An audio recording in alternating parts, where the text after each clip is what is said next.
Civilization or Barbarism, an Authentic Anthropology by Dr. Cheikh Anta Diop.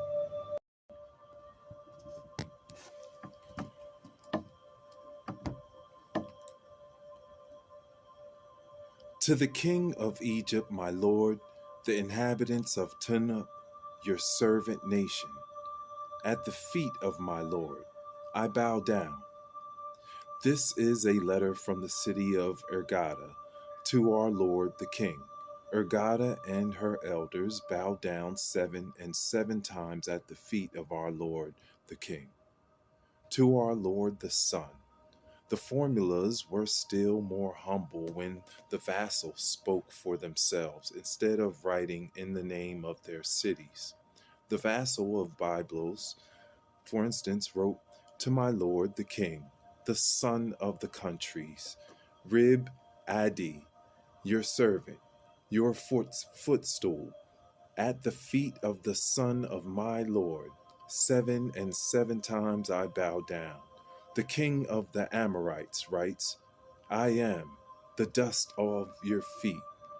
Others say, the ground you walk on. In contrast, the pharaoh always spoke in a haughty terms to the Asian vassals. To the prince of the Amorites, the king your lord, know that the king, the sun in the sky, is in good health, and that his warriors and his chariots are numerous. Amenophis III wrote to the vassal of the town of Gezer in Palestine, a letter in which he asked for the delivery of 40 women, very beautiful women who must have no blemish. And he sent a commander of his troops to this end. Here is the preamble. The Makili, the chief of the city of Gezer, the king your master who gives you life, know that the king is as well as the sun, and that his troops, his chariots, his horses are also very well. Hence the god Amon has put the upper country, the lower country, the east and west under the feet of the king. One cannot insist strongly enough that the interbreeding in Egypt took place from the lower classes to the upper, especially beginning with the 28th dynasty and the 21st dynasties. Vassals were always very honored to give their daughters for the pharaoh's harem without reciprocation ever being conceivable, as is testified to in the correspondence of Amenophis III and the king of Babylon.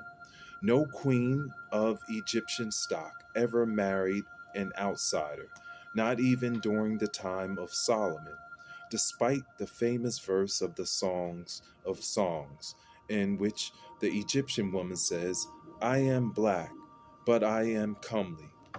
The verse could not even at this period of the lower epic have referred to a true daughter of the pharaoh. Egyptian queens were always considered to be uh, dispositories of divine blood, the female perpetrators of the divine royal lineage according to African matriarchal tradition. In order to have legitimate rights in the Egyptian throne, all usurpation aside, one had to be the son of an authentic Egyptian princess. Thus, the Egyptian conquest of Asia Minor and the islands of the eastern Mediterranean was effective. Not even the continental states, much less the islands great and small, could resist the Egyptian might.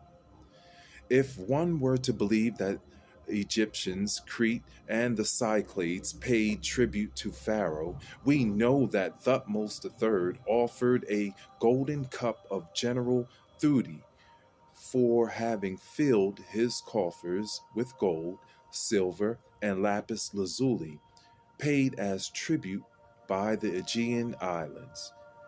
And I will stop right there and we'll continue off. Civilization or Barbarism? I'm Uriel Riley. Hi, Sarah. Thank you.